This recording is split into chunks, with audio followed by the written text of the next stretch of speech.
Subscribe wherever you get your podcasts so you never miss out on a good boy time. Working for the weekend. I'm Rebecca Lieb. I'm Jason Horton. And this is Ghost Town.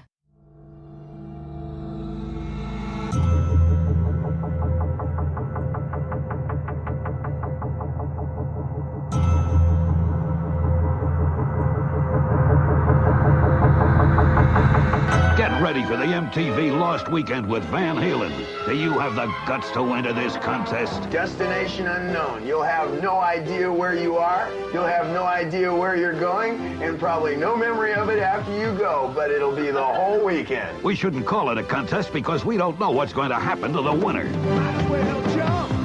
Here's what we can tell you. We'll wait till the last minute to let you in on where and when you're going. Just drop us the right postcard and a big black limo takes you and a friend to the MTV Learjet. Then you're off on the Lost Weekend with Van Halen. This ain't no one-night stand. That's right. You win 2 days of Van Halen concerts, parties, food, sound checks, loud music, and... How about a little joyride in the back of my limo? MTV gives you $1,000 in unmarked bills and a portable VCR so you'll have the evidence on videotape. On board the MTV Learjet, you'll get a private screening of Paramount Pictures' new movie Footloose, and if you make it home, you'll each keep an Atari 5200 Super System with 3 Atari 5200 game program cartridges and a Honda Nighthawk 450. 1,000 runners-up win a copy of Van Halen's latest album. Big time, it's ready for you. In April 1984, Kurt Jeffries won an MTV's Lost Weekend with Van Halen. Van Halen had teamed up with MTV to give 2 lucky fans a chance to party with the band. The contest was called The Lost Weekend with Van Halen. The grand prize was to hang out with Van Halen for 2 days on the road. It's 1984. Wow. MTV is coming into its own, but really took off running, I think, by 1983, 1984. Mm-hmm. And Van Halen, as you remember, in 1984, was at the top of their game. Huge. Pasadena royalty, Van Halen. Mm-hmm. At least Eddie Van Halen and Alex Van Halen. I think they're maybe all from Pasadena. So they're a California band. Damn. And a prize like that, I can't even imagine. We would never offer that anymore. Like, can you imagine someone like a contemporary artist who's as big as Van Halen was offering that kind of prize? And also at a time where Van Halen are at their peak. They're actually in a very tumultuous place. They have their arguably biggest album. Michael Jackson, Madonna, Duran Duran, all these artists really made MTV kind of what it is, and MTV kind of made them. Yeah. Van Halen was super popular. They connected with so many more people, especially with the album 1984. Me as a child, 10, 11 years old, what did I get for Christmas? Van Halen 1984 on record and Prince Purple Rain. Oof. If you remember, the cover of 1984 has a baby smoking cigarettes. And I don't know if you heard of Prince and songs like Darling Nikki. My mom was like, rock and roll, 10-year-old. And that's why I am who I am today, I guess. They just give you 2 records, just set you, unleashed you on the world.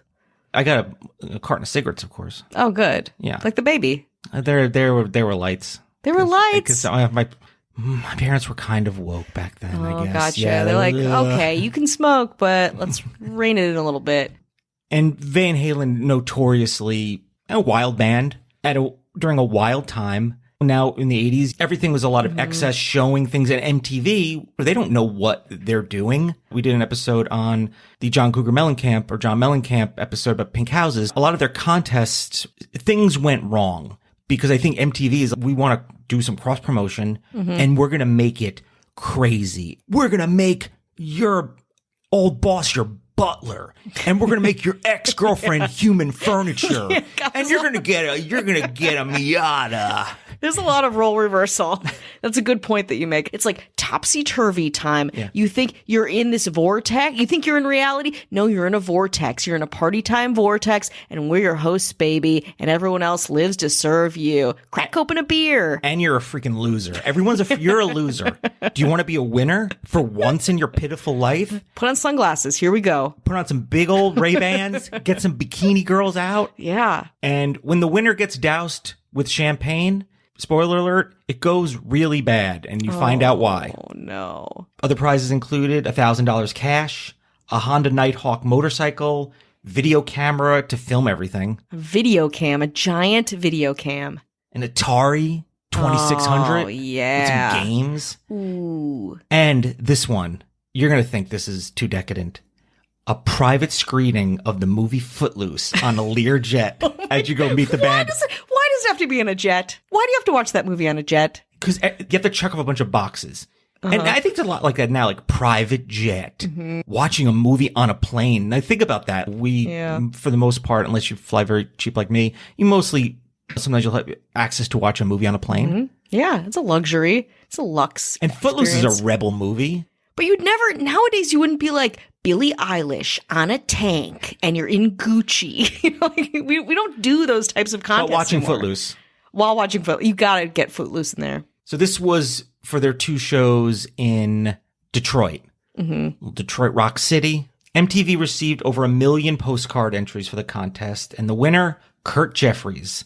A representative for MTV reached out to Kurt to make sure he's of legal age. I bet that call went something like, "Hey, Kurt, are you of age?" And he's, "Yeah, man." And they're like, "Great." He sent in 13 postcards. So he wanted to meet the band. He wanted to rock. He wanted it big time. And there were 1 million postcards submitted. It's actually pretty decent odds.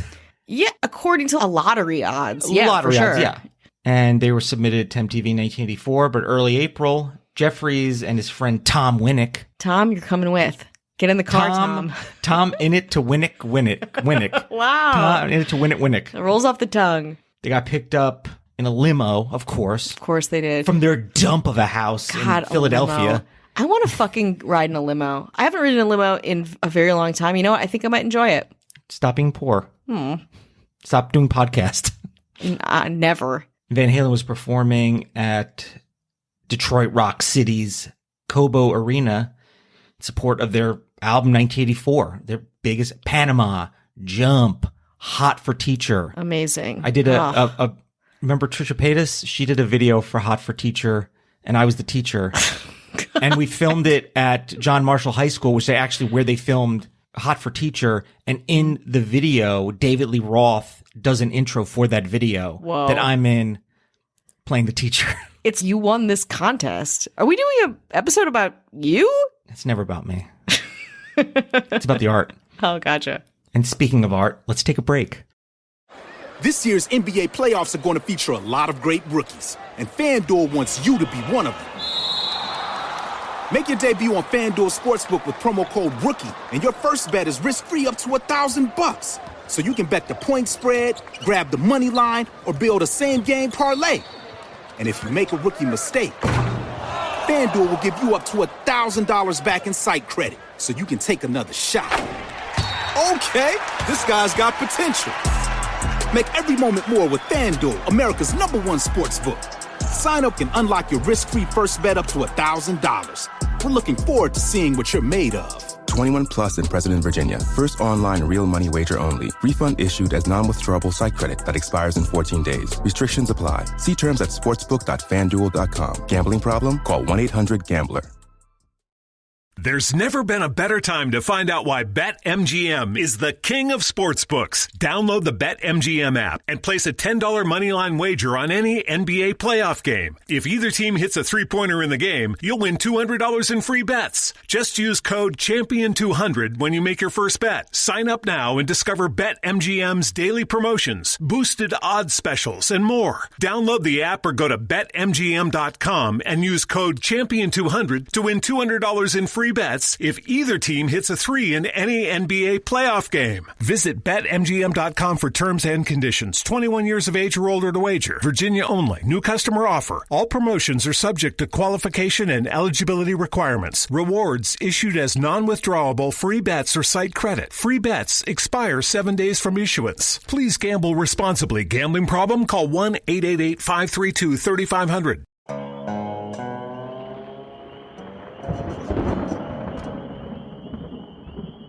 I wanted to tell you about our podcast, Drew Blood's Dark Tales, hosted by me, Drew Blood.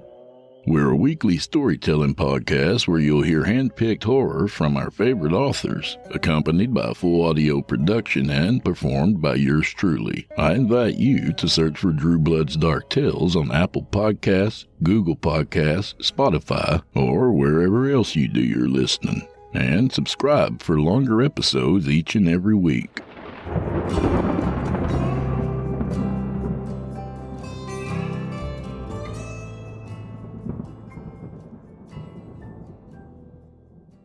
Jeffries had a girlfriend. He didn't bring her. No? No. That's terms for breaking up. He was like, bye, Mandy. She's like, my name's Brandy's, whatever. I don't care. Got my best friend, got my pizza. Let's get this tour on the road. You think he's just like eating slices of pizza in the limo, slices of pizza in the jet? If it's 1983 and you're not eating slices of pizza, if you don't have a pizza on your person, are you even 80s-ing? Are you even drinking Crystal Pepsi? I don't know. I don't understand. What's interesting is, and like people who win lotteries in general, when he was announced as the winner, people were all over him. Women were throwing their bodies at him because they wanted to be his plus one. Of course. Guys were throwing money at him, offering like cars and stuff like that because it's not something you can buy. It's priceless. No, like we said before, this is a priceless experience. It cannot be replicated, and nobody does this anymore. Obviously, the whole thing is on MTV to publicize so they can run ads and make their money back and, For sure. and all that. Of course. Surprise, surprise. They were drinking on the plane. So they showed up in Detroit drunk as a skunk. Pretty wasted. So they're shuttled to their suite. So they got to check in first. Mm-hmm. Got a bunch of sweet merch. Of course. Very cool. Of course. And then headed out to the concert that evening. According to Jeffries, he recalled being nervous as hell, but fondly remembered how the band treated us like one of the guys and really paid attention to us. So as far as Van Halen is concerned, they were cool. Yeah, they did their part. They did their part. Fun, gregarious. Mm-hmm. As somebody who's been in a music video with David Lee Roth, yeah, I'd say we're pretty close friends. So they drank with the band, watched the show, took photos, and then Jeffries was brought on stage and he was sprayed with champagne and hit in the face with the cake because that's very you're in an 80s movie, idiot. Totally. But the real partying started after the show. There was groupies. Mm-hmm. There was alcohol flowing. Mm-hmm. And there was drugs. Mm-hmm. Cigarettes. Bayer aspirin. Oh, there was caffeine at night. Holy, you're not going to sleep after that. How do you expect to sleep? According to one Van Halen crew member, the antics were X-rated. Uh-oh. French kissing. Stop it. I'm kidding. I guess it was a famous groupie named Tammy that maybe set something up with Kurt. So David was like, hey, Tammy, you love the boys. You love Van Halen. You love VH. Mm-hmm. Have sex with this person from Philadelphia. That's exactly how it went. Well, yeah, that's how he did the quote. That's actually a soundbite. Verbatim. I feel like I'm transported. If I were a Van Halen groupie, I'd be like, come on, baby. That's what you would say. Come on, baby. Come on, baby. Come on, baby. I'm like Betty Boop. Come on, baby. Why? Hey, mister, come on, baby. Is that helpful? Is that sexy? He'd be like, helpful? you know what? He's like, I'll just get in a long-term relationship. Actually, I'm going to vomit and leave. Now, one thing MTV didn't know is Jeffries had suffered brain trauma a couple of years before, falling down 13 feet in a stairwell while drunk. Oh, my God. He had been in the hospital and in a coma. And he had a metal plate in his head. Oh, my God. So when they poured the champagne on him. Oh, no. Plus his anti-seizure medication. Oh, no.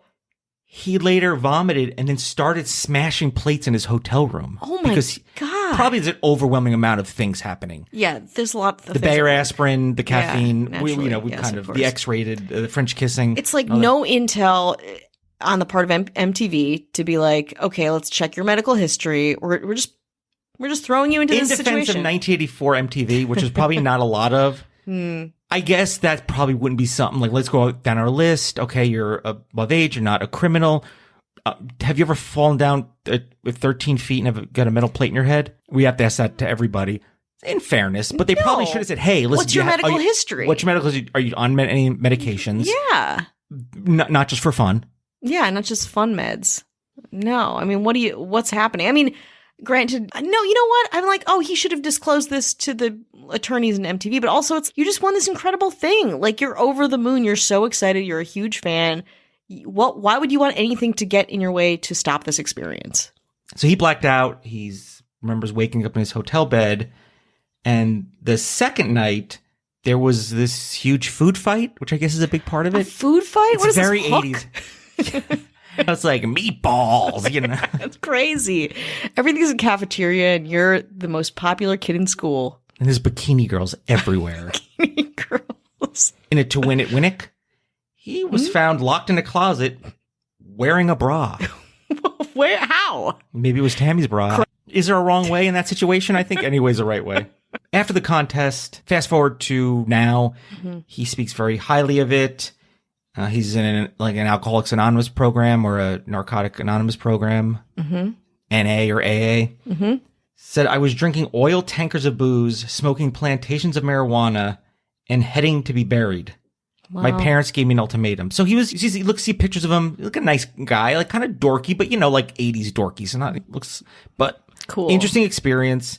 And today he works as a facility manager at a school and does maintenance work. So he's alive. Fine. He's alive. He's alive. He's thriving. There's a documentary called Lost Weekend, a 15-minute mini doc that has made the rounds from 202019 about this experience. Wow, I would love to watch that. So you could probably watch that instead of listening to this, but you've already listened this far. Don't do it. It's from filmmakers Bradford Thomason and Brett Whitcomb. So check that out, even though we already gave you all the information. As you were telling the story, I was like, this is going to end in a death, or at least one. I'm so happy that he is alive, and I'm happy that he has used resources to get help. And I am really excited to hear what this person has to say.